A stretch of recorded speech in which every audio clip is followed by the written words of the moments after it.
ਨਮਸਤੇ ਪੰਜਾਬ ਦੇਖ ਰਹੇ ਹੋ ਦੋਸਤੋ। ਪੰਜਾਬ ਦੇ ਵਿੱਚ ਪੰਜਾਬ ਕਾਂਗਰਸ ਦੀ ਸਥਿਤੀ ਇਸ ਸਮੇਂ ਕਿਹੋ ਜਿਹੀ ਹੈ ਸਾਰਿਆਂ ਨੂੰ ਪਤਾ ਹੈ। ਇਹਦੇ ਵਿੱਚ ਜੇ ਕੋਈ ਸਭ ਤੋਂ ਵੱਡਾ ਸੂਤਰਧਾਰ ਮੰਨਿਆ ਜਾਂਦਾ ਹੈ ਜਿਹਦੇ ਕਰਕੇ ਪੰਜਾਬ ਕਾਂਗਰਸ ਇਸ ਸਮੇਂ ਉਹਦੇ ਮੌਜੂਦਾ ਹਾਲਾਤਾਂ ਵਿੱਚ ਪਹੁੰਚੀ ਹੈ, ਉਹ ਬੜੇ ਜਣੇ ਲਾ ਲੈਂਦੇ ਨੇ ਨਵਜੋਤ ਸਿੰਘ ਸਿੱਧੂ ਦਾ। ਸਿੱਧੂ ਹੋਣੀ ਪਿਛਲੇ ਕਾਫੀ ਲੰਬੇ ਸਮੇਂ ਤੋਂ ਜੇਲ੍ਹ ਦੇ ਵਿੱਚ ਨੇ, ਪਟਿਆਲਾ ਜੇਲ੍ਹ ਦੇ ਵਿੱਚ ਬੰਦ ਨੇ। ਪਿੱਛੇ ਜੇ ਕਿਆ ਸੁਣਾਈਆਂ ਲਾਈਆਂ ਜਾ ਰਹੀਆਂ ਸੀ ਕਿ ਉਹ ਇਸ 26 ਜਨਵਰੀ ਯਾਨੀ ਕਿ 26 ਜਨਵਰੀ 2023 ਨੂੰ ਛੁੱਟ ਕੇ ਬਾਹਰ ਆ ਜਾਣਗੇ। ਸਾਰਾ ਸਾਜੋ ਸਮਾਨ ਇਕੱਠਾ ਹੋਇਆ ਪਿਆ ਸੀ, ਹਲਵਾਈ ਪਕੌੜੇ ਤਲ ਰਹੇ ਸੀਗੇ ਤੇ ਉਹਨਾਂ ਦੇ ਜਿਹੜੇ ਨਾਲ ਦੇ ਸਮਰਥਕ ਸੀਗੇ ਉਹ ਲੱਡੂ ਵੰਡ ਰਹੇ ਸੀਗੇ। ਤੇ ਇਸੇ ਸਭ ਦੇ ਦੌਰਾਨ ਸਾਰਾ ਕੁਝ ਧਰਿਆ ਧਰਾਇਆ ਰਹਿ ਗਿਆ ਜਦੋਂ ਕਿ ਲਿਸਟ ਦੇ ਵਿੱਚ ਉਹਨਾਂ ਦਾ ਨਾਮ ਨਹੀਂ ਬੋਲਿਆ ਗਿਆ। ਹੁਣ ਚਰਚਾਵਾਂ ਚੱਲੀਆਂ ਨੇ ਕਿ ਜਲਦੀ ਹੀ ਸਿੱਧੂ ਸਾਹਿਬ ਨੂੰ ਬਾਹਰ ਕੱਢ ਦਿੱਤਾ ਜਾਊਗਾ। ਇਹਦੇ ਤੇ ਗੱਲ ਕਰ ਲਾਂਗੇ, ਨਾਲ ਹੀ ਆਪਾਂ ਗੱਲ ਕਰ ਲਾਂਗੇ ਕਿ ਪੰਜਾਬ ਦੇ ਉੱਤੇ ਆਉਣ ਵਾਲੇ ਸਮੇਂ ਦੇ ਵਿੱਚ ਕਿਹੜਾ ਇੱਕ ਵੱਡਾ ਆਰਥਿਕ ਸੰਕਟ ਆਉਣ ਵਾਲਾ ਹੈ, ਜਿਹਦੇ ਖਿਲਾਫ ਹੁਣ ਇੰਜੀਨੀਅਰਾਂ ਨੇ ਇਕੱਠੇ ਹੋ ਕੇ ਭਗਵੰਤ ਮਾਨ ਉਹਨਾਂ ਨੂੰ ਇੱਕ ਪੱਤਰ ਦਿੱਤਾ ਹੈ, ਜਿਹਦੇ ਵਿੱਚ ਉਹਨਾਂ ਕਿਹਾ ਕਿ ਤੁਸੀਂ ਜੇਕਰ ਸਾਰਾ ਕੁਝ ਫ੍ਰੀ ਮੰਡੀ ਜਾਓਗੇ ਤਾਂ ਸਾਡੇ ਪੱਲੇ ਕੱਖ ਨਹੀਂ ਆਉਣਾ ਤੇ ਆਉਣ ਵਾਲੇ ਸਮੇਂ ਦੇ ਵਿੱਚ ਸਾਡੇ ਕੋਲ ਕੋਲਾ ਖਰੀਦਣ ਜੋਗੇ ਵੀ ਪੈਸੇ ਨਹੀਂ ਰਹਿਣੇ। ਨਾਲ ਹੀ ਨਾਲ ਆਪਾਂ ਗੱਲ ਕਰ ਲਾਂਗੇ ਕਿ ਪੰਜਾਬ ਦੇ ਰਾਜਪਾਲ ਨੇ ਉਹ ਜਿਹੜੇ ਸਾਡੇ ਬਾਰਡਰ ਵਾਲੇ ਏਰੀਆਜ਼ ਨੇ ਉਹਨਾਂ ਵੱਲ ਗਏ ਹੋਏ ਨੇ ਤੇ ਉੱਥੇ ਉਹਨਾਂ ਨੇ ਇੱਕ ਵੱਡਾ ਬਿਆਨ ਦਿੱਤਾ, ਕਿਹਾ ਕਿ ਪੰਜਾਬ ਦੇ ਵਿੱਚ ਜਿਹੜਾ ਨਸ਼ਾ ਹੈ ਉਹ ਹੁਣ ਸਕੂਲਾਂ ਤੱਕ ਵੀ ਪਹੁੰਚ ਚੁੱਕਿਆ ਹੈ ਤੇ ਇਹ ਚਿੰਤਾਜਨਕ ਵਿਸ਼ੇ ਹੈ। ਇਹ ਸਾਰੇ ਵਿਸ਼ਿਆਂ ਤੇ ਗੱਲ ਕਰਨ ਲਈ ਸਾਡੇ ਨਾਲ ਅੱਜ ਮੌਜੂਦ ਨੇ ਮੁੱਖ ਸੰਪਾਦਕ ਸਰਦਾਰ ਕੁਲਵੰਤ ਸਿੰਘ ਜੀ। ਪਹਿਲਾਂ ਉਹਨਾਂ ਦਾ ਸਵਾਗਤ ਕਰ ਲੈਂਦੇ ਹਾਂ, ਫਿਰ ਚਰਚਾ ਕਰਾਂਗੇ ਸਾਰੇ ਪ੍ਰੋਗਰਾਮ ਤੇ। ਕੁਲਵੰਤ ਜੀ ਬਹੁਤ ਬਹੁਤ ਸਵਾਗਤ ਜੀ। ਸਤਿ ਸ਼੍ਰੀ ਅਕਾਲ। ਧੰਨਵਾਦ ਜੀ। ਸਤਿ ਸ਼੍ਰੀ ਅਕਾਲ ਸਾਰੇ ਦਰਸ਼ਕਾਂ ਦਾ ਜੀ। ਕੁਲਵੰਤ, ਪਹਿਲਾਂ ਗੱਲ ਕੀਤੀ ਜਾਵੇ ਕਿ ਨਵਜੋਤ ਸਿੰਘ ਸਿੱਧੂ ਹੁਣੀ ਬਾਹਰ ਆਉਣ ਲੱਗੇ ਨੇ, ਹੁਣ ਇਸ ਵਾਰੀ ਪੱਕਾ ਆ ਰਹੇ ਨੇ ਜਾਂ ਪਹਿਲਾਂ ਵਾਲਿਆਂ ਵਾਂਗੂ ਹੀ ਹੋਣਾ ਕਿ ਟੈਂਟ ਟੁੰਟ ਉਵੇਂ ਵਿਚਾਰੇ ਬਿਰੰਗ ਵਾਪਸ ਚਲੇ ਜਾਣਗੇ? ਦੇਖੋ, ਇਸ ਵਾਰ ਤਾਂ ਉਹਨਾਂ ਨੇ ਪੱਕਾ ਆਉਣਾ ਹੀ ਆਉਣਾ, ਕਿਉਂਕਿ ਇਸ ਵਾਰ ਜਿਹੜੀ ਤਰੀਕ ਹੈ ਉਹ ਉਹਨਾਂ ਦੇ ਰਿਹਾ ਹੋਣ ਦੀ ਉਹ ਕੋਈ ਹੋਰ ਨਹੀਂ, ਉਹੀ ਤਰੀਕ ਜਿਹੜੀ ਹੈਗੀ ਹੈ ਜਿਸ ਤਰੀਕ ਨੂੰ ਉਹਨਾਂ ਨੇ ਰਿਹਾ ਹੋਣਾ ਜੀ। ਮਤਲਬ ਉਹਨਾਂ ਦੀ ਸਜ਼ਾ ਪੂਰੀ ਹੋਣੀ, ਉਹਨਾਂ ਦੀ ਸਜ਼ਾ ਪੂਰੀ ਹੋਣੀ, ਕਿਉਂਕਿ ਮਈ ਦੇ ਮਹੀਨੇ ਪਿਛਲੇ ਮੇਰੇ ਖਿਆਲ ਤੇ ਪਿਛਲੇ ਸਾਲ ਮਈ ਦੇ ਮਹੀਨੇ ਦੇ ਵਿੱਚ ਉਹ ਜੇਲ੍ਹ ਗਏ ਸੀਗੇ ਤੇ ਮਈ ਜਿਹੜੀ ਹੈ ਆਉਣ ਵਾਲੀ ਹੈ ਤੇ ਉਸ ਤੋਂ 1-2 ਮਹੀਨੇ ਪਹਿਲਾਂ ਜਿਹੜਾ ਉਹਨਾਂ ਦਾ ਚੰਗਾ ਜਿਹੜਾ ਉਹਨਾਂ ਨੂੰ ਵੈਸੇ ਛੁੱਟੀ ਮਿਲਦੀ ਹੈ, ਪੈਰੋਲ ਨਹੀਂ ਲੈਂਦੇ ਜਾਂ ਹੋਰ ਜਿਹੜੀਆਂ ਉਹਨਾਂ ਨੂੰ ਛੁੱਟੀਆਂ ਮਿਲਣੀਆਂ ਨੇ, ਉਹ ਛੁੱਟੀਆਂ ਜੇਕਰ ਵਿੱਚੋਂ 1.5 ਮਹੀਨੇ ਦੀਆਂ ਕੱਟ ਵੀ ਜਾਣ ਤਾਂ ਅਪ੍ਰੈਲ ਦੇ ਮਹੀਨੇ ਦੇ ਵਿੱਚ ਉਹਨਾਂ ਦੇ ਰਿਹਾ ਹੋਣ ਦੀ ਉਮੀਦ ਵੱਧ ਹੈ। ਪਿਛਲੇ ਸਾਲ ਤੁਸੀਂ ਅਗਰ ਦੇਖਿਆ ਜਾਵੇ ਤਾਂ ਜਿਵੇਂ ਕਿ ਰਾਮ ਰਹੀਮ ਜਿਹੜੇ ਨੇ ਵਾਰ-ਵਾਰ ਆਪਣੀਆਂ ਛੁੱਟੀਆਂ ਲੈ ਰਹੇ ਨੇ ਤੇ ਉਹ ਇੱਕ ਨਵਜੋਤ ਸਿੰਘ ਸਿੱਧੂ ਹੋਣੇ ਉਹਨਾਂ ਨੇ ਇੱਕ ਵੀ ਪੈਰੋਲ ਤੇ ਛੁੱਟੀ ਨਹੀਂ ਲਈ। 1 ਸਾਲ ਦੀ ਸਜ਼ਾ ਹੈਗੀ ਹੈ, ਜਦਕਿ ਉਹਨਾਂ ਦਾ ਹੀਨੀਅਸ ਕ੍ਰਾਈਮ ਵੀ ਨਹੀਂ ਹੈਗਾ, ਬਹੁਤ ਵੱਡਾ ਜੁਰਮ ਅਗਰ ਦੇਖਿਆ ਜਾਵੇ, ਸੰਗੀਨ ਜੁਰਮ ਵੀ ਨਹੀਂ ਹੈਗਾ, ਪਰ ਇਹਦੇ ਬਾਵਜੂਦ ਵੀ ਉਹਨਾਂ ਨੇ ਕੋਈ ਪੈਰੋਲ ਨਹੀਂ ਲਈ। ਜਦਕਿ ਰਾਮ ਰਹੀਮ ਹੋਰੀ ਜਿਹੜੇ ਨੇ ਉਹਨਾਂ ਨੂੰ ਉਮਰ ਕੈਦ ਦੀ ਸਜ਼ਾ ਹੈ, ਬਲਾਤਕਾਰ ਦੇ ਕੇਸ ਦੇ ਵਿੱਚ, ਕਤਲ ਦੇ ਕੇਸ ਦੇ ਵਿੱਚ ਉਹਨਾਂ ਨੂੰ ਸਜ਼ਾ ਹੋਈ ਪਈ ਹੈ ਤੇ ਉਹਦੇ ਬਾਵਜੂਦ ਵੀ ਜਿਹੜਾ ਉਸਨੂੰ ਉਹ ਮਿਲੀ ਜਾ ਰਹੀ ਹੈ, ਪੈਰੋਲ ਮਿਲੀ ਜਾ ਰਹੀ ਹੈ ਤੇ ਉਹ ਬਾਹਰ ਛੁੱਟੀ ਦਾ ਆਨੰਦ ਵੀ ਮਾਰ ਰਿਹਾ ਤੇ ਇੱਥੋਂ ਤੱਕ ਕਿ 6 ਮਹੀਨੇ ਦੀ ਸਜ਼ਾ ਮਾਫ ਕੀਤੇ ਜਾਣ ਦੀ ਵੀ ਜਿਹੜੀ ਆ ਉਹ ਗੱਲ ਸਾਹਮਣੇ ਆਈ ਹੈ ਜੀ। ਤੇ ਨਵਜੋਤ ਸਿੰਘ ਸਿੱਧੂ ਉਹਨਾਂ ਦਾ 1 ਸਾਲ ਦੀ ਸਜ਼ਾ ਰੋਡ ਰੇਜ ਮਾਮਲੇ ਦੇ ਵਿੱਚ 1988 ਦੇ ਵਿੱਚ ਉਹਨਾਂ ਦੇ ਕੋਲੋਂ ਇੱਕ ਬੰਦੇ ਨੂੰ ਮੁੱਕਾ ਅਚਾਨਕ ਹੋਈ ਲੜਾਈ ਦੇ ਦੌਰਾਨ ਮੁੱਕਾ ਮਾਰਿਆ ਸੀ ਉਹਨਾਂ ਨੇ ਤੇ ਉਸ ਦੇ ਵਿੱਚ ਉਹਨਾਂ ਦੀ ਮੌਤ ਹੋ ਗਈ ਸੀ ਤੇ ਉਹਦੇ ਕਰਕੇ ਉਹਨਾਂ ਨੂੰ ਸਜ਼ਾ ਮਿਲੀ 1 ਸਾਲ ਦੀ ਜੀ। ਤੇ ਇਹ ਅਗਰ ਕਾਨੂੰਨ ਦੀ ਭਾਸ਼ਾ 'ਚ ਦੇਖਿਆ ਜਾਵੇ ਤੇ ਸੰਗੀਨ ਜੁਰਮਾਂ ਦੀ ਉਹਦੇ 'ਚ ਲਿਸਟ ਦੇ ਵਿੱਚ ਨਹੀਂ ਆਉਂਦਾ। ਅਚਾਨਕ ਹੋਈ ਲੜਾਈ ਦੇ ਵਿੱਚ ਹਾਦਸਾ ਵਾਪਰਿਆ ਤੇ ਇਹਦੇ ਕਰਕੇ ਮੌਤ ਹੋਈ ਆ। ਹਾਲਾਂਕਿ ਜਿਨ੍ਹਾਂ ਦੇ ਘਰਦਿਆਂ ਦੀ ਮੌਤ ਹੋਈ ਆ ਉਹਨਾਂ ਦੇ ਨਾਲ ਸਾਡੀ ਜਿਹੜੀ ਆ ਹਮਦਰਦੀ ਹੈਗੀ ਆ, ਪਰ ਅਗਰ ਕਾਨੂੰਨ ਦੀ ਭਾਸ਼ਾ 'ਚ ਕਿਹਾ ਜਾਵੇ ਤਾਂ ਇਹ ਕੋਈ ਐਡਾ ਵੱਡਾ ਜੁਰਮ ਜਿਹੜਾ ਉਸ ਨੂੰ ਨਹੀਂ ਮੰਨਿਆ ਜਾਂਦਾ ਜਿੰਨਾ ਨਸ਼ਿਆਂ ਦਾ, ਬਲਾਤਕਾਰ ਦਾ, ਡਕੈਤੀਆਂ ਦਾ, ਦੇਸ਼ ਧਰੋਹ ਦਾ, ਏਡੇ ਵੱਡੇ ਜੁਰਮਾਂ ਦੇ ਵਿੱਚ ਜਿਹੜੇ ਇਹ ਆਉਂਦੇ ਨੇ। ਤੇ ਬਾਕੀ ਰਹਿ ਗਈ ਗੱਲ ਕਿ ਨਵਜੋਤ ਸਿੰਘ ਸਿੱਧੂ ਉਹਨਾਂ ਦੀ ਰਿਹਾਈ ਨੂੰ ਲੈ ਕੇ ਕਾਫੀ ਜਿਹੜਾ ਮੀਡੀਆ ਦੇ ਵਿੱਚ ਵੀ ਜਿਹੜਾ ਕਾਫੀ ਰੌਲਾ ਪਿਆ। ਮੈਨੂੰ ਲੱਗਦਾ ਉਸੇ ਚੀਜ਼ ਦਾ ਜਿਹੜਾ ਭੁਗਤਾਨ ਹੈ ਉਹ ਨਾ ਸਿਰਫ ਨਵਜੋਤ ਸਿੰਘ ਸਿੱਧੂ ਹੋਣੀ ਬਲਕਿ 52 ਜਿਹੜੇ ਕੈਦੀ ਸੀਗੇ ਹੋਰ ਬਾਕੀ ਦੇ, ਉਹਨਾਂ ਨੂੰ ਵੀ ਇਸ ਚੀਜ਼ ਦਾ ਭੁਗਤਣਾ ਪਿਆ, ਕਿਉਂਕਿ ਨਵਜੋਤ ਸਿੰਘ ਸਿੱਧੂ ਉਹਨਾਂ ਦੀ ਰਿਹਾਈ ਦੇ ਨਾਲ ਜਿਹੜੇ ਸੀ 52 ਕੈਦੀ ਹੋਰ ਜਿਹੜੇ ਸੀ ਉਹ ਰਿਹਾ ਹੋਣ ਵਾਲੇ ਸੀਗੇ ਤੇ ਸਰਕਾਰ ਕੋਲ ਇਸ ਚੀਜ਼ ਦੀ ਫਾਈਲ ਜਿਹੜੀ ਜਾਣੀ ਸੀਗੀ ਤੇ ਪਹਿਲਾਂ ਸਰਕਾਰ ਨੇ ਉਸ ਫਾਈਲ ਨੂੰ, ਕੈਬਨਿਟ ਨੇ ਉਸ ਨੂੰ ਫਾਈਲ ਨੂੰ ਕਲੀਅਰ ਕਰਨਾ ਸੀ, ਉਸ ਤੋਂ ਬਾਅਦ ਰਾਜਪਾਲ ਕੋਲ ਜਾਣਾ ਸੀ ਤੇ ਰਾਜਪਾਲ ਦੀ ਹਸਤਾਖਰ ਤੋਂ ਬਾਅਦ ਜਿਹੜਾ ਉਹਨਾਂ ਦੀ ਰਿਹਾਈ ਸੰਭਵ ਹੋ ਸਕਣੀ ਸੀ। ਪਰ ਜਿਸ ਤਰੀਕੇ ਦੇ ਨਾਲ ਨਵਜੋਤ ਸਿੰਘ ਸਿੱਧੂ ਨੂੰ ਲੈ ਕੇ ਕਾਫੀ ਵੱਡਾ ਰੌਲਾ ਪਿਆ ਮੀਡੀਆ ਦੇ ਵਿੱਚ, ਪ੍ਰਿਯੰਕਾ ਗਾਂਧੀ ਤੇ ਰਾਹੁਲ ਗਾਂਧੀ ਹੋਣਾ ਵੱਲੋਂ ਵੀ ਜ਼ਿੰਮੇਵਾਰੀਆਂ ਦਿੱਤੇ ਜਾਣ ਦੀ ਜਿਹੜੀ ਗੱਲ ਆਖੀ ਗਈ, ਉਸ ਤੋਂ ਬਾਅਦ ਪੰਜਾਬ ਕਾਂਗਰਸ ਦੇ ਵਿੱਚ ਕਾਫੀ ਸਰਗਰਮੀਆਂ ਹੋਈਆਂ, ਇੱਥੋਂ ਤੱਕ ਕਿ ਜਿਹੜਾ ਉਹ ਜਿਹੜਾ ਪਟਿਆਲਾ ਰਿਹਾਇਸ਼ ਦੇ ਵਿੱਚ ਜਿਹੜਾ ਕਾਫੀ ਵੱਡੇ ਪ੍ਰਬੰਧ ਕੀਤੇ ਗਏ ਤੇ ਉਹਨਾਂ ਨੇ ਰੋਡ ਮੈਪ ਵੀ ਜਾਰੀ ਕਰ ਦਿੱਤਾ ਗਿਆ ਕਿ ਨਵਜੋਤ ਸਿੰਘ ਸਿੱਧੂ ਨੂੰ ਕਿੱਧਰੋਂ ਇੱਕ ਜਲੂਸ ਦੀ ਸ਼ਕਲ ਦੇ ਵਿੱਚ ਜਿਹੜਾ ਕਿੱਧਰੋਂ ਦੀ ਘੁਮਾ ਕੇ ਕਿੱਥੇ ਲਿਜਾ ਕੇ ਉਹਨਾਂ ਦਾ ਜਿਹੜਾ ਜਲੂਸ ਦਾ ਜਿਹੜਾ ਹੋਏਗਾ ਉਹ ਕਿੱਥੇ ਖਤਮ ਹੋਏਗਾ। ਸੋ ਇੱਕ ਵੱਡੀ ਤਿਆਰੀ ਕੀਤੀ ਗਈ ਸੀ ਉਹਨਾਂ ਨੂੰ ਇੱਕ ਹੀਰੋ ਦੇ ਰੂਪ ਦੇ ਵਿੱਚ ਮੁੜ ਸਥਾਪਿਤ ਕੀਤੇ ਜਾਣ ਦੀ, ਜਿਹੜੀ ਕਿ ਮੈਨੂੰ ਲੱਗਦਾ ਕਿ ਪੰਜਾਬ ਸਰਕਾਰ ਨੂੰ ਇਹ ਜਿਹੜੀ ਉਹ ਹਜਮ ਨਹੀਂ ਹੋਈ। ਤੇ ਇਸ ਕਰਕੇ ਨਾ ਸਿਰਫ ਨਵਜੋਤ ਸਿੰਘ ਸਿੱਧੂ ਉਹਨਾਂ ਦੀ ਰਿਹਾਈ ਲਟਕ ਗਈ, ਬਲਕਿ ਜਿਹੜਾ ਉਹ 52 ਕੈਦੀ ਜਿਹੜੇ ਉਹਨਾਂ ਦੇ ਨਾਲ ਹੋਰ ਰਿਹਾ ਹੋਣੇ ਸੀ ਉਹਨਾਂ ਦੇ ਉੱਤੇ ਵੀ ਇਹ ਗਾਜ ਗਿਰੀ ਹੈਗੀ ਆ। ਪਰ ਜਿਵੇਂ ਕਿ 1 ਸਾਲ ਦੀ ਸਜ਼ਾ, 1 ਸਾਲ ਤੋਂ ਵੱਧ ਉਹਨਾਂ ਨੂੰ ਰੋਕਿਆ ਨਹੀਂ ਜਾ ਸਕਦਾ, ਤੇ ਇਹ ਸਮਾਂ ਹੁਣ ਅਪ੍ਰੈਲ ਮਹੀਨੇ ਦੇ ਵਿੱਚ ਸ਼ਾਇਦ ਇਹ ਜਲਦੀ ਹੀ ਆਉਣ ਵਾਲਾ। 19 ਅਪ੍ਰੈਲ ਦੇ ਨੇੜੇ ਤੇੜੇ ਜਿਹੜਾ ਉਹਨਾਂ ਦੀ ਰਿਹਾਈ ਹੋਣ ਦੀ ਸੰਭਾਵਨਾ ਹੈਗੀ ਹੈ। ਤੇ ਇਸ ਨੂੰ ਲੈ ਕੇ ਜਿਹੜਾ ਕਾਫੀ ਜਿਹੜਾ ਉਹ ਇਹਦੇ ਉੱਤੇ ਜਿਹੜੇ ਵਿਸ਼ਲੇਸ਼ਣ ਕੀਤੇ ਜਾ ਰਹੇ ਨੇ ਕਿ ਨਵਜੋਤ ਸਿੰਘ ਸਿੱਧੂ ਉਹਨਾਂ ਨੂੰ ਰਿਹਾ ਹੋਣ ਤੋਂ ਬਾਅਦ ਜਿਹੜਾ ਉਹ ਕਿੱਦਾਂ ਦਾ ਜਿਹੜੇ ਅੱਗੇ ਇਹਦੇ ਤੇ ਕਾਰਗੁਜ਼ਾਰੀਆਂ ਜਿਹੜੀਆਂ ਉਹ ਚੱਲਣਗੀਆਂ। ਭਾਵੇਂ ਕਿ ਨਵਜੋਤ ਸਿੰਘ ਸਿੱਧੂ ਉਹਨਾਂ ਦੇ ਜਿਹੜੇ ਸਬੰਧ ਨੇ ਉਹ ਭਗਵੰਤ ਮਾਨ ਹੋਣਾ ਦੇ ਨਾਲ ਕੋਈ ਬਹੁਤੇ ਖਰਾਬ ਨਹੀਂ ਹਨ, ਪਰ ਕਿਉਂਕਿ ਉਹ ਸਿਆਸੀ ਵਿਰੋਧੀ ਨੇ ਤੇ ਉਹਨਾਂ ਦੇ ਬਾਹਰ ਆਉਣ ਦੇ ਨਾਲ ਪੰਜਾਬ ਸਰਕਾਰ ਨੂੰ ਕਾਫੀ ਭੰਬਲ ਭੂਸਾ ਪੈ ਸਕਦਾ, ਕਿਉਂਕਿ ਇੱਕ ਵੱਡੇ ਆਲੋਚਕ ਤੇ ਇੱਕ ਵੱਡੇ ਦਿਮਾਗ ਵਾਲੇ ਮੰਨੇ ਜਾਂਦੇ ਨੇ, ਕਿਉਂਕਿ ਉਹਨਾਂ ਨੇ ਸਿਰਫ ਇੱਕ ਇਕੱਲੇ ਆਪ ਨੇ ਹੀ ਖੁਦ ਨੇ ਹੀ ਜਿਹੜਾ ਕੈਪਟਨ ਅਮਰਿੰਦਰ ਸਿੰਘ ਉਹਨਾਂ ਦਾ ਸਰਕਾਰ ਦਾ ਤਖਤਾ ਪਲਟ ਦਿੱਤਾ ਸੀਗਾ ਤੇ ਕੈਪਟਨ ਨੂੰ ਗੱਦੀ ਤੋਂ ਉਤਾਰਿਆ। ਹਾਲਾਂਕਿ ਗੱਦੀ ਤੋਂ ਉਤਾਰਨ ਦਾ ਉਹਨਾਂ ਨੂੰ ਬਹੁਤਾ ਕੋਈ ਫਾਇਦਾ ਨਹੀਂ ਹੋਇਆ, ਉਹ ਆਪ ਮੁੱਖ ਮੰਤਰੀ ਨਹੀਂ ਬਣ ਸਕੇ, ਪਰ ਕੈਪਟਨ ਨੂੰ ਜਿਹੜਾ ਉਹ ਉਹਨਾਂ ਨੇ ਗੱਦੀ ਤੋਂ ਜ਼ਰੂਰ ਲਾ ਦਿੱਤਾ ਸੀ ਇਕੱਲੇ ਆਪਣੇ ਦਮ ਦੇ ਉੱਤੇ ਹੀ। ਤੇ ਇਹ ਚੀਜ਼ ਜਿਹੜੀ ਆ ਉਹ ਭਗਵੰਤ ਮਾਨ ਹੁਣੀ ਕਦੇ ਭੁੱਲਦੇ ਨਹੀਂ ਹੈਗੇ। ਤੇ ਹਾਲੇ ਕਿ ਕਿਉਂਕਿ ਹਲੇ ਜਿਹੜੀ ਭਗਵੰਤ ਮਾਨ ਹੋਣਾ ਦੀ ਸਰਕਾਰ ਜਿਹੜੀ ਆ ਉਹ ਪਹਿਲੇ ਫੇਜ਼ ਦੇ ਵਿੱਚ ਹੈ, ਪਹਿਲੇ ਸਾਲ ਦੇ ਵਿੱਚ ਹੈ, ਤੇ ਕੁਝ ਸਮਾਂ ਜਿਹੜਾ ਜ਼ਿਆਦਾ ਸਮਾਂ ਜਿਹੜਾ ਉਹਨਾਂ ਦਾ ਚੋਣਾਂ ਦੇ ਵਿੱਚ ਹੀ ਲੰਘ ਗਿਆ ਭਗਵੰਤ ਮਾਨ ਹੋਣਾ ਦਾ, ਤੇ ਉਹ ਪੰਜਾਬ ਲਈ ਬਹੁਤਾ ਕੁਝ ਕਰ ਨਹੀਂ ਸਕੇ। ਇਹ ਚੀਜ਼ ਜਿਹੜੀ ਆ ਭਗਵੰਤ ਮਾਨ ਹੋਣੀ ਚੰਗੀ ਤਰ੍ਹਾਂ ਜਾਣਦੇ ਨੇ, ਤੇ ਇਹ ਚੀਜ਼ ਜਿਹੜੀ ਆ ਉਹ ਨਵਜੋਤ ਸਿੰਘ ਸਿੱਧੂ ਬਾਹਰ ਨਿਕਲ ਕੇ ਇਹਨਾਂ ਚੀਜ਼ਾਂ ਨੂੰ ਲੈ ਕੇ ਵੱਡੇ ਤਾਦਾਦ ਵਿੱਚ ਜ਼ੋਰਾਂ ਸ਼ੋਰਾਂ ਨਾਲ ਚੱਕ ਸਕਦੇ ਨੇ, ਕਿਉਂਕਿ ਮੀਡੀਆ ਉਹਨਾਂ ਨੂੰ ਕਾਫੀ ਜਿਹੜਾ ਤਰਜੀਹ ਦਿੰਦਾ ਹੈਗਾ ਆਪਣੇ ਅਦਾਰਿਆਂ ਦੇ ਵਿੱਚ। ਤੇ ਇਹ ਚੀਜ਼ ਜਿਹੜੀ ਆ ਭਗਵੰਤ ਮਾਨ ਹੁਣੀ ਨਹੀਂ ਚਾਹਣਗੇ ਕਿ ਨਵਜੋਤ ਸਿੰਘ ਸਿੱਧੂ ਬਾਹਰ ਨਿਕਲ ਕੇ ਉਹਨਾਂ ਲਈ ਮੁਸੀਬਤਾਂ ਖੜੀਆਂ ਕਰਨ ਉਹਨਾਂ ਦੀ ਸਰਕਾਰ ਲਈ। ਲਿਹਾਜ਼ਾ ਜਿਹੜਾ ਉਹ ਕਿਉਂਕਿ ਉਹ ਹੀਰੋ ਦੇ ਰੂਪ ਦੇ ਵਿੱਚ ਬਾਹਰ ਨਿਕਲ ਕੇ ਸਾਹਮਣੇ ਆ ਰਹੇ ਸੀ, ਤੇ ਸ਼ਾਇਦ ਇਹੋ ਕਾਰਨ ਰਿਹਾ ਕਿ ਉਹਨਾਂ ਨੂੰ ਜਿਹੜਾ ਜਲਦੀ ਬਾਹਰ ਨਿਕਲਣ ਤੇ ਹਲੇ ਜਿਹੜੀ ਉਹ ਰੋਕ ਲਗਾ ਦਿੱਤੀ ਗਈ ਹੈ। ਤੇ ਪਰ ਫਿਰ ਕਹਾਂਗਾ ਕਿ ਅਪ੍ਰੈਲ ਬਹੁਤ ਦੂਰ ਨਹੀਂ ਹੈ, ਅਪ੍ਰੈਲ ਵੀ ਆਈ ਖੜੀ ਹੈ 2 ਮਹੀਨੇ ਬਾਅਦ, ਤੇ ਉਹ ਜਿਹੜਾ ਉਹਨਾਂ ਦੀ ਰਿਹਾਈ ਤੋਂ ਬਾਅਦ ਫਿਰ ਇੱਕ ਪੰਜਾਬ ਦੀ ਸਿਆਸਤ ਦਾ ਜਿਹੜਾ ਉਹ ਮਾਹੌਲ ਜਿਹੜਾ ਉਹ ਜ਼ਰੂਰ ਬਦਲੇਗਾ। ਜੀ ਹੋਰ ਕੁਝ ਹੋਵੇ ਨਾ ਹੋਵੇ, ਚਲੋ ਕਾਂਗਰਸ ਨੂੰ ਥੋੜੀ ਬਹੁਤੀ ਜਿਹੜੀ ਹੈ ਸਟਰੋਂਗਨੈਸ ਤਾਂ ਮਿਲੇਗੀ।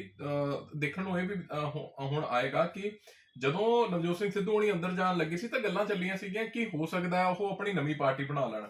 ਉਹ ਲਾਮਬੰਦੀ ਵੀ ਕਰ ਰਹੇ ਸੀਗੇ, ਪੁਰਾਣੇ ਕਾਂਗਰਸੀਆਂ ਨੂੰ ਨਾਲ ਲੈ ਕੇ ਚੱਲ ਰਹੇ ਸੀਗੇ, ਜਿਹੜੇ ਕਾਂਗਰਸ ਦੇ ਵਿੱਚੋਂ ਕੱਢੇ ਗਏ ਸੀਗੇ ਉਹਨਾਂ ਨੂੰ ਵੀ ਨਾਲ ਲੈ ਕੇ ਇਹ ਚੱਲਣਾ ਸ਼ੁਰੂ ਹੋ ਗਏ ਸੀਗੇ। ਸੋ ਇੱਕ ਗੱਲਾਂ ਚੱਲੀਆਂ ਸੀ ਕਿ ਨਵੀਂ ਪਾਰਟੀ ਹੋ ਸਕਦਾ ਹੈ ਸਿੱਧੂ ਹੁਣੀ ਬਣਾ ਲੈਣ। ਪਰ ਚਲੋ ਆਪਾਂ ਅਗਲੀ ਖਬਰ ਵੱਲ ਵਧਦੇ ਹਾਂ ਜੀ। ਅਗਲੀ ਖਬਰ ਪੰਜਾਬ ਦੀ ਵਿੱਤੀ ਸੰਕਟ ਦੇ ਨਾਲ ਜੁੜੀ ਹੈ। ਪੰਜਾਬ ਦੇ ਵਿੱਚ ਇਸ ਸਮੇਂ ਕਹਿੰਦੇ ਜੀ ਕਿ ਵਿੱਤੀ ਸੰਕਟ ਆਉਣ ਵਾਲੇ ਸਮੇਂ ਦੇ ਵਿੱਚ ਹੋਰ ਗਹਿਰਾ ਹੋ ਸਕਦਾ ਹੈ, ਕਿਉਂਕਿ ਹੁਣ ਇੰਜੀਨੀਅਰ ਇਕੱਠੇ ਹੋ ਕੇ ਬੋਲੇ ਨੇ। ਉਹ ਕਹਿੰਦੇ ਤੁਸੀਂ ਸਾਰਾ ਕੁਝ ਫ੍ਰੀ ਦੇਈ ਜਾਂਦੇ ਹੋ। ਇਹ ਪਹਿਲੀ ਗੱਲ ਉਹਨਾਂ ਨੇ ਬੋਲੀ ਹੈ ਕਿ ਸਾਡੇ ਲਈ ਕੁਝ ਨਹੀਂ ਬਚਣਾ। ਦੂਜੀ ਗੱਲ ਉਹਨਾਂ ਨੇ ਕਹੀ ਹੈ ਕਿ ਆਉਣ ਵਾਲੇ ਸਮੇਂ ਦੇ ਵਿੱਚ ਜੇਕਰ ਆਪਾਂ ਕੋਲ ਵੀ ਲੈਣਾ ਹੋਇਆ ਤਾਂ ਸਾਡੇ ਕੋਲ ਕੋਲਾ ਵੀ ਨਹੀਂ ਖਰੀਦਿਆ ਜਾਣਾ ਬਾਹਰੋਂ। ਭਾਵੇਂ ਕਿ ਭਗਵੰਤ ਮਾਨ ਹੋਣੀ ਇਹ ਗੱਲ ਕਹਿ ਚੁੱਕੇ ਨੇ ਕਿ ਅਸੀਂ ਨਵੀਂ ਇੱਕ ਖੱਡ ਉੱਥੇ ਖਰੀਦ ਕੇ ਰੱਖੀ ਹੋਈ ਸੀਗੀ, ਉਹ ਅਸੀਂ ਦੁਬਾਰਾ ਮੁੜ ਲੈ ਲਈ ਹੈ। ਸੋ ਇਹ ਸਾਰੇ ਨੂੰ ਕਿਵੇਂ ਦੇਖੀਏ, ਕਿਉਂਕਿ ਜਦੋਂ ਦੀ ਭਗਵੰਤ ਮਾਨ ਸਰਕਾਰ ਆਈ ਹੈ ਉਦੋਂ ਦਾ ਇਹ ਰੌਲਾ ਨਵਾਂ ਪੈਣਾ ਸ਼ੁਰੂ ਹੋਇਆ ਕਿ ਵਿੱਤੀ ਸੰਕਟ ਹੈ। ਇਸ ਤੋਂ ਪਹਿਲਾਂ ਜਦ ਕਿ ਵਿੱਤ ਮੰਤਰੀ ਹੋਣੀ ਜਿਹੜੇ ਪੁਰਾਣੇ ਸੀਗੇ, ਸਾਬਕਾ ਵਿੱਤ ਮੰਤਰੀ ਖੁੱਲਿਆ ਹੋ ਗਿਆ ਇਹਨਾਂ ਦੇ ਖਜ਼ਾਨਾ ਖਾਲੀ ਹੈ, ਉਦੋਂ ਤੱਕ ਕੋਈ ਨਹੀਂ ਬੋਲਿਆ। ਦੇਖੋ ਏਦਾਂ ਹੈ ਕਿ ਇਹ ਜਿਹੜੀ ਗੱਲ ਨਿਕਲ ਕੇ ਸਾਹਮਣੇ ਆਈ ਹੈ ਵਿੱਤੀ ਸੰਕਟ ਦੀ, ਇਹ ਸਾਰੀ ਨਿਕਲ ਕੇ ਆਈ ਹੈ ਜਿਹੜਾ ਉਹ PSPCL ਜਿਹੜਾ ਪੰਜਾਬ ਰਾਜ ਜਿਹੜਾ ਉਹ ਬਿਜਲੀ ਨਿਗਮ ਦਾ ਜਿਹੜਾ ਮਹਿਕਮੇ ਦੇ ਵਿੱਚੋਂ ਨਿਕਲ ਕੇ ਆਈ ਹੈ। ਤੇ ਇਹ ਅਜੀਤ ਅਖਬਾਰ ਨੇ ਇਸ ਖਬਰ ਨੂੰ ਪ੍ਰਮੁੱਖਤਾ ਦੇ ਨਾਲ ਆਪਣਾ ਬਾਟਮ ਸਟੋਰੀ ਦੇ ਵਜੋਂ ਛਾਪਿਆ ਹੈਗਾ, ਤੇ ਮੇਰੇ ਕੋਲੇ ਉਸ ਚੀਜ਼ ਦੀ ਖਾਤਰ ਹੈਗੀ ਹੈ। ਤੇ ਇਹ ਜਸਪਾਲ ਸਿੰਘ ਤੇ ਸ਼ਿਵ ਵਰਮਾ ਵੱਲੋਂ ਇਹ ਖਬਰ ਲਗਾਈ ਗਈ ਹੈ, ਤੇ ਜਿਹੜਾ ਸਿਰਲੇਖ ਹੈ ਉਹ ਖਬਰ ਦਾ, ਵਿੱਤੀ ਸੰਕਟ ਹਾਲਾਤ ਨਾ ਸੁਧਰੀ ਤਾਂ ਹਨੇਰੇ 'ਚ ਡੁੱਬ ਜਾਏਗਾ ਸਮੁੱਚਾ ਪੰਜਾਬ, ਝੋਨੇ ਦੇ ਸੀਜ਼ਨ 'ਚ ਵੀ ਨਹੀਂ ਮਿਲੇਗੀ ਪੂਰੀ ਬਿਜਲੀ। ਸੋ ਇਹਦੇ ਵਿੱਚ ਇਹਨਾਂ ਨੇ ਜਿਹੜੇ ਉਹਨਾਂ ਦੇ ਇੱਕ ਇੰਜੀਨੀਅਰ ਨੇ ਉਹਨਾਂ ਦੇ ਹਵਾਲੇ ਦੇ ਨਾਲ ਇੱਕ ਖਬਰ ਜਿਹੜੀ ਆ ਉਹ ਇਹਨਾਂ ਨੇ ਛਾਪੀ ਹੈ। ਇੰਜੀਨੀਅਰ ਅਜੇਪਾਲ ਸਿੰਘ ਅਟਵਾਲ ਜਿਹੜੇ ਕਿ ਇਹਨਾਂ ਦੇ ਜਿਹੜੇ ਇੰਜੀਨੀਅਰ ਐਸੋਸੀਏਸ਼ਨ ਹੈ, ਪੀਐਸਏਬੀ ਇੰਜੀਨੀਅਰ ਐਸੋਸੀਏਸ਼ਨ ਦੇ ਜਿਹੜੇ ਉਹ ਜਨਰਲ ਸਕੱਤਰ ਨੇ ਜੀ ਅਜੇਪਾਲ ਸਿੰਘ ਅਟਵਾਲ, ਤੇ ਇਹਨਾਂ ਦੇ ਹਵਾਲੇ ਦੇ ਨਾਲ ਇਹਨਾਂ ਨੇ ਖਬਰ ਛਾਪੀ ਹੈਗੀ ਹੈ। ਤੇ ਉਹਦੇ ਵਿੱਚ ਉਹਨਾਂ ਨੇ ਕਿਹਾ ਕਿ ਇਹਨਾਂ ਨੇ ਇੱਕ ਚਿੱਠੀ ਲਿਖੀ ਹੈ ਇੰਜੀਨੀਅਰ ਐਸੋਸੀਏਸ਼ਨ ਨੇ, ਨਾ ਸਿਰਫ ਪੰਜਾਬ ਸਰਕਾਰ ਨੂੰ ਬਲਕਿ ਪੀਐਸਪੀਸੀਐਲ ਦੇ ਉੱਚ ਅਧਿਕਾਰੀਆਂ ਨੇ, ਬਿਜਲੀ ਨਿਗਮ ਦੇ ਉੱਚ ਅਧਿਕਾਰੀਆਂ ਨੂੰ ਜਿਹੜਾ ਇਹ ਚਿੱਠੀ ਲਿਖੀ ਹੈ, ਜਿਹਦੇ ਵਿੱਚ ਉਹਨਾਂ ਨੇ ਖਦਸ਼ਾ ਜ਼ਾਹਰ ਕੀਤਾ ਕਿ ਜਿਸ ਤਰੀਕੇ ਦੇ ਨਾਲ ਲਗਾਤਾਰ ਜਿਹੜੇ ਪੰਜਾਬ ਸਰਕਾਰ ਸਬਸਿਡੀ ਦੇ ਰਹੀ ਹੈ ਤੇ ਲੋਕਾਂ ਨੂੰ ਸਬਸਿਡੀ ਦੇ ਰਹੀ ਹੈ, ਪਰ ਬਿਜਲੀ ਨਿਗਮ ਕੋਲੋਂ ਪੈਸਾ ਜਮ੍ਹਾਂ ਨਹੀਂ ਕਰਵਾ ਰਹੀ, ਤੇ ਇਹ ਕਾਰਨ ਕਰਕੇ ਜਿਹੜਾ ਉਹ ਆਉਣ ਵਾਲੇ ਸਮੇਂ ਦੇ ਵਿੱਚ ਜਿਹੜਾ ਸੰਕਟ ਜਿਹੜਾ ਵੱਧ ਸਕਦਾ, ਕਿਉਂਕਿ 9000 ਕੁਝ ਕਰੋੜ ਰੁਪਈਆ ਜਿਹੜਾ ਉਹ ਇਹਨਾਂ ਨੇ ਦੱਸਿਆ ਕਿ ਸਾਲ ਦਾ ਜਿਹੜਾ ਉਹ ਜਿਹੜਾ ਉਹਨਾਂ ਦੇ ਸਬਸਿਡੀ ਹੈ ਉਹ ਬਣਦੀ ਹੈਗੀ। 19000 ਕੁਝ ਕਰੋੜ ਰੁਪਈਆ ਕਹਿੰਦਾ ਪਹਿਲਾਂ ਦਾ ਬਕਾਇਆ ਪਿਆ ਜੀ ਤੇ 30000 ਕਰੋੜ ਰੁਪਇਆ ਬਣ ਜਾਣਾ, ਤੇ ਆਉਣ ਵਾਲੇ ਸਮੇਂ ਦੇ ਵਿੱਚ ਜੇਕਰ ਇਹ ਹੋਰ ਦਿੱਤਾ ਗਿਆ ਤਾਂ ਫਿਰ ਬਿਜਲੀ ਨਿਗਮ ਜਿਹੜਾ ਉਹ ਕੰਗਾਲੀ ਦੇ ਕਗਾਰ ਦੇ ਉੱਤੇ ਪਹੁੰਚ ਜਾਏਗਾ। ਹਾਲਾਂਕਿ ਬਜਟ ਦੇ ਵਿੱਚ ਵੀ ਕੁਝ ਖਾਸ ਜਿਹੜਾ ਉਹ ਨਜ਼ਰ ਨਹੀਂ ਆਇਆ। ਆਉਣ ਵਾਲਾ ਸਮਾਂ ਜਿਹੜਾ ਝੋਨੇ ਦਾ ਸੀਜ਼ਨ ਆਉਣ ਵਾਲਾ, ਤੇ ਇੱਕ ਪਾਸੇ ਘਰਾਂ ਨੂੰ ਬਿਜਲੀ ਜਿਹੜੀ ਆ ਉਹ ਫ੍ਰੀ ਦਿੱਤੀ ਜਾ ਰਹੀ ਹੈ। 90% ਦਾਵਾ ਕੀਤਾ ਜਾ ਰਿਹਾ ਕਿ 90% ਘਰਾਂ ਨੂੰ ਜਿਹੜਾ ਬਿਜਲੀ ਮੁਫਤ ਦਿੱਤੀ ਜਾ ਰਹੀ ਹੈ।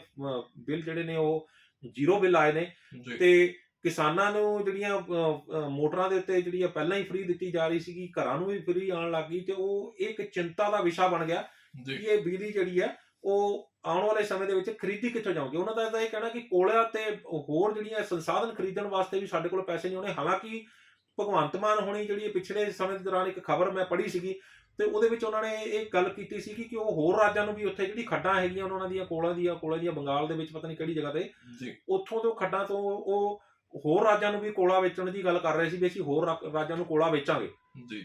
ਸੋ ਪੰਜਾਬ ਦੇ ਜਿਹੜੇ ਪਾਵਰ ਪਲਾਂਟ ਨੇ ਇਹਨਾਂ ਵਾਸਤੇ ਕੋਲਾ ਉਹ ਕਹਿੰਦੇ ਵੀ ਖਰੀਦਣ ਲਈ ਪੈਸੇ ਨਹੀਂ ਹੈਗੇ। ਉਹ ਭਗਵੰਤ ਮਾਨ ਹੋਣੀ ਉੱਥੇ ਕੋਲਾ ਵੇਚਣ ਦੀ ਗੱਲ ਕਰ ਰਹੇ ਨੇ। ਇਹ ਸਮਝ ਤੋਂ ਬਾਹਰ ਹੈ ਕਿ ਕਿਉਂਕਿ ਅੰਦਰ ਦੇ ਹਾਲਾਤ ਜਿਹੜੇ ਨੇ ਇੰਜੀਨੀਅਰਾਂ ਤੋਂ ਇਲਾਵਾ ਹੋਰ ਕੋਈ ਨਹੀਂ ਸਮਝ ਸਕਦਾ ਜੀ।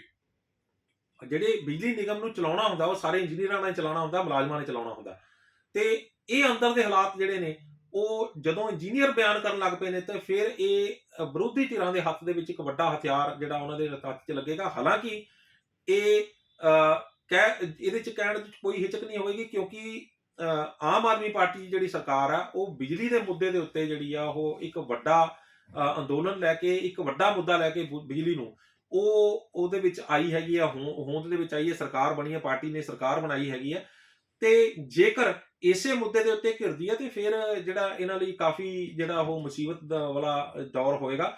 ਪਰ ਮੈਨੂੰ ਨਹੀਂ ਲੱਗਦਾ ਕਿ ਇਸ ਮੁੱਦੇ ਦੇ ਉੱਤੇ ਘਿਰੇਗੀ, ਕਿਉਂਕਿ ਪੰਜਾਬ ਸਰਕਾਰ ਜਿਹੜੀ ਆ ਹੋਰ ਪਾਸੇ ਭਾਵੇਂ ਕਿਤੇ ਨਾ ਕਿਤੇ ਗੜਬੜ ਸਹਿ ਲਵੇ, ਪਰ ਬਿਜਲੀ ਵਾਲੇ ਪਾਸੇ ਦੇ ਵਿੱਚ ਉਹ ਇਸ ਨੂੰ ਡਾਊਨ ਨਹੀਂ ਹੋਣ ਦੇਵੇਗੀ, ਇਸ ਮੁੱਦੇ ਨੂੰ ਡਾਊਨ ਨਹੀਂ ਹੋਣ ਦੇਵੇਗੀ। ਇਹਦੇ ਵਾਸਤੇ ਪੈਸਾ ਨਾ ਕਿਤੇ ਉਸ ਨੂੰ ਕੱਢਣਾ ਹੀ ਪੈਣਾ।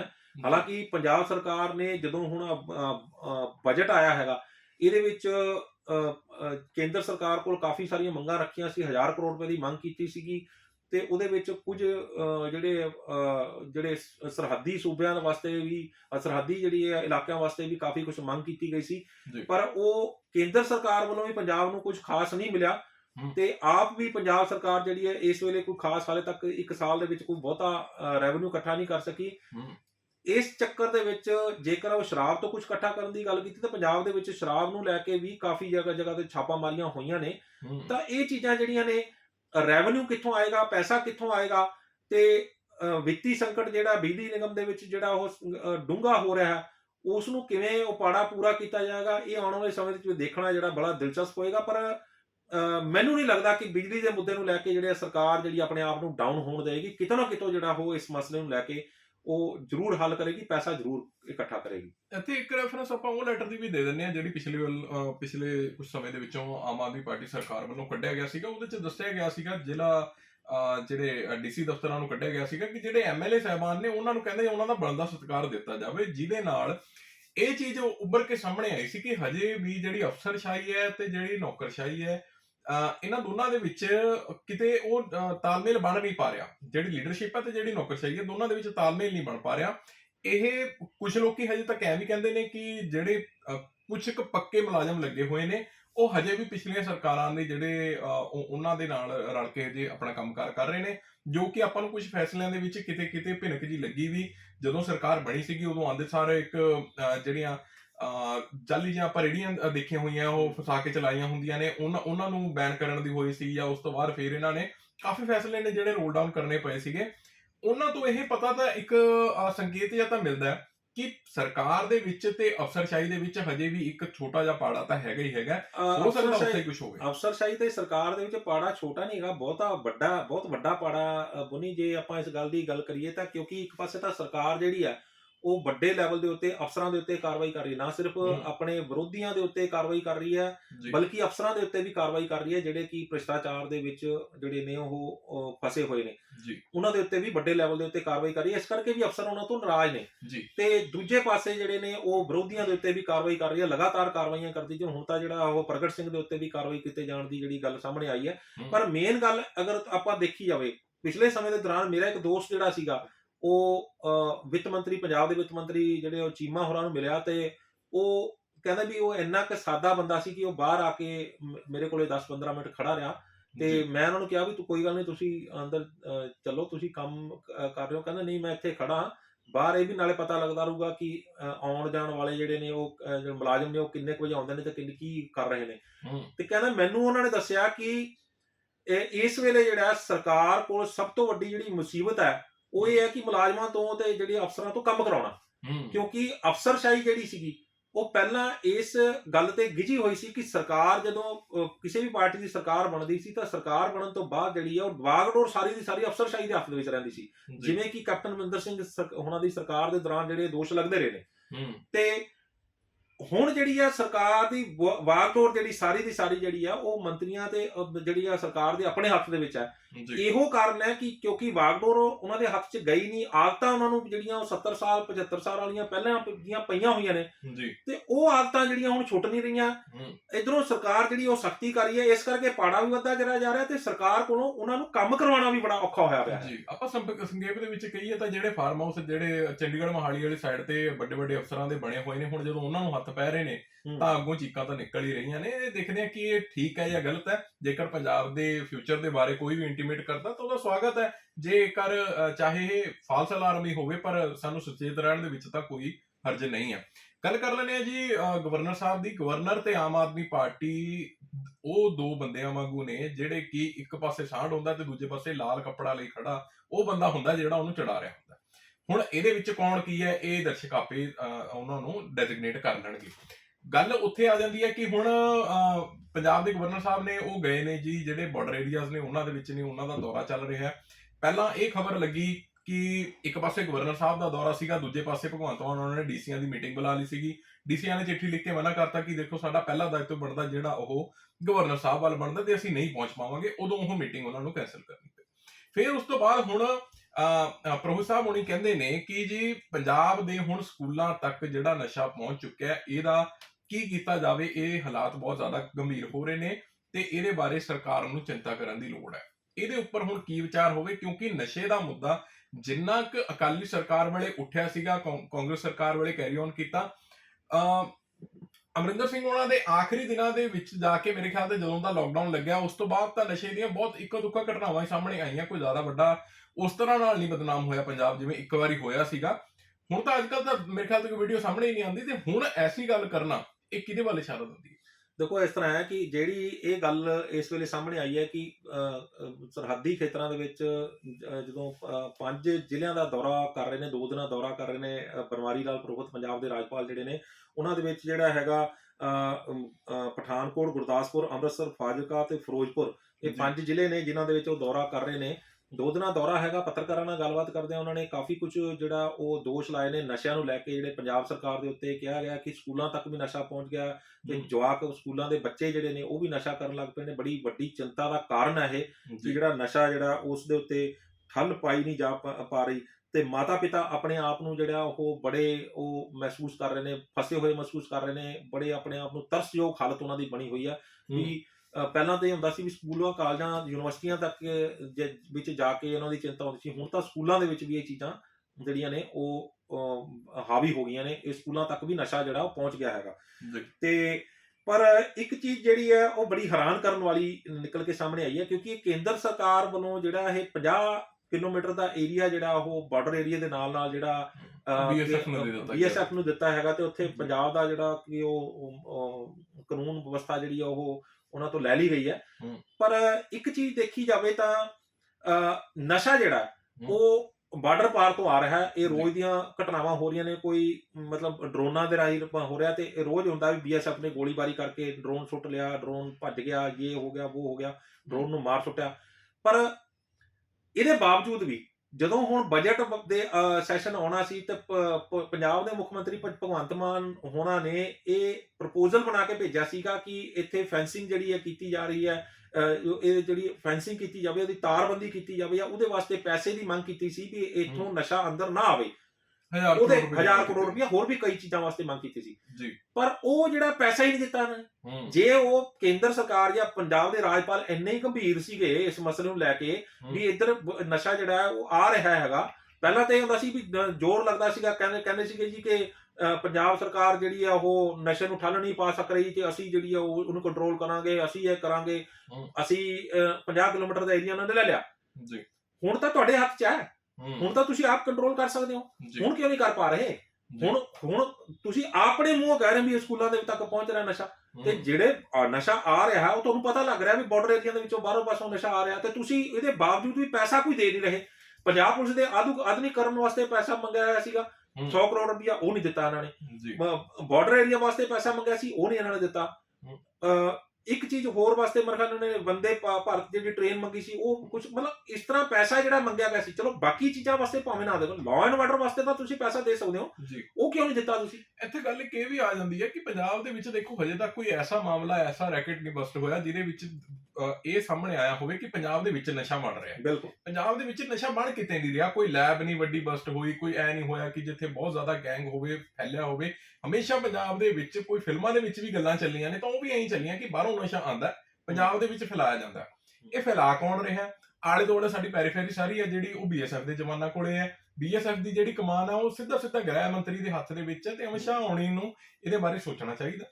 ਨਾਲ ਹੀ ਨਾਲ ਬਜਟ ਦੇ ਵਿੱਚ ਵੀ ਗੱਲ ਕਰਨੀ ਚਾਹੀਦੀ ਹੈ। ਤੇ ਭਗਵੰਤ ਮਾਨ ਉਹਨਾਂ ਨੇ ਜਿਹੜਾ ਕੱਲ ਇੱਕ ਦਾਅਵਾ ਕੀਤਾ ਸੀਗਾ ਕਿ ਦੇਖੋ ਸਾਡੇ ਖਿਲਾਫ ਜਿਹੜੇ ਹੁਣ ਪੈਸੇ ਸਾਨੂੰ ਨਹੀਂ ਦਿੱਤੇ ਜਾ ਰਹੇ ਜਾਂ ਪੰਜਾਬ ਦਾ ਨਾਮ ਨਹੀਂ ਕਿਤੇ ਵੀ ਬਜਟ ਦੇ ਵਿੱਚ ਆਇਆ, ਉਹ ਹੋ ਸਕਦਾ ਕਿਸੇ ਨਾ ਕਿਸੇ ਥਾਵੇਂ ਇਸ ਕਰਕੇ ਹੋਵੇ ਕਿ ਸਾਡੇ ਲੋਕਾਂ ਨੇ ਜਿਹੜਾ ਕਿਸਾਨੀ ਮੋਰਚਾ ਲਾਇਆ ਤਾਂ ਹਰਿਆਣੇ ਦੇ ਲੋਕਾਂ ਨੇ ਵੀ ਸੀਗਾ।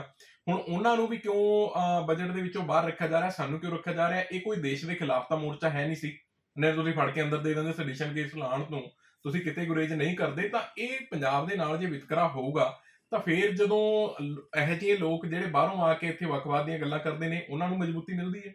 ਬਿਲਕੁਲ, ਦੇਖੋ ਅਗਰ ਤੁਸੀਂ ਗੱਲ ਛੇੜੀ ਹੈ ਕਿ ਪੰਜਾਬ ਦੇ ਲੋਕਾਂ ਦੇ ਉੱਤੇ ਹੀ ਜਿਹੜਾ ਇਹ ਖੁੰਦਕ ਜੇਕਰ ਦੋਸ਼ ਜਿੱਦਾਂ ਲੱਗਦੇ ਨੇ ਕਿ ਪੰਜਾਬ ਦੇ ਲੋਕਾਂ ਦੀ ਖੁੰਦਕ ਕਿਉਂ ਕੱਢੀ ਗਈ ਹੈ, ਉਹਦੇ ਵਿੱਚ ਵੀ ਹਰਿਆਣੇ ਦੇ ਲੋਕ ਵੀ ਸੀ, ਯੂਪੀ ਦੇ ਲੋਕ ਵੀ ਇਹਦੇ ਵਿੱਚ ਸ਼ਾਮਲ ਹੋਏ। ਹਰਿਆਣਾ ਦੇ ਯੂਪੀ ਜਿਹੜਾ ਉਹਦਾ ਜਵਾਬ ਇਹ ਨਿਕਲਦਾ ਹੈਗਾ, ਹਰਿਆਣਾ ਤੇ ਯੂਪੀ ਦੋਨਾਂ ਦੇ ਸੂਬਿਆਂ ਦੇ ਵਿੱਚ ਜਿਹੜੀਆਂ ਸਰਕਾਰਾਂ ਭਾਰਤੀ ਜਨਤਾ ਪਾਰਟੀ ਦੀਆਂ ਨੇ, ਉੱਥੇ ਜੇਕਰ ਇਹ ਹੱਥ ਖਿੱਚਦੇ ਨੇ, ਇੱਕ ਤਾਂ ਯੂਪੀ ਜਿਹੜਾ ਬਹੁਤ ਵੱਡਾ ਸਟੇਟ ਹੈ, ਉੱਥੋਂ ਇਹਨਾਂ ਦੀ ਸਰਕਾਰ ਬਣਦੀ ਹੈ, ਉੱਥੋਂ ਜੇਕਰ ਹੱਥ ਖਿੱਚਦੇ ਨੇ ਤਾਂ ਨੁਕਸਾਨ ਇਹਨਾਂ ਦਾ ਆਪਣਾ। ਹਰਿਆਣੇ ਦੇ ਵਿੱਚ ਇਹਨਾਂ ਦੀ BJP ਸਰਕਾਰ ਹੈ, ਅੱਗੇ ਇਲੈਕਸ਼ਨ ਹੈਗੀ ਆ, ਉਹਦੇ ਕਰਕੇ ਜੇ ਹੱਥ ਖਿੱਚਦੇ ਨੇ ਤਾਂ ਨੁਕਸਾਨ ਇਹਨਾਂ ਦਾ ਆਪਣਾ ਹੈਗਾ।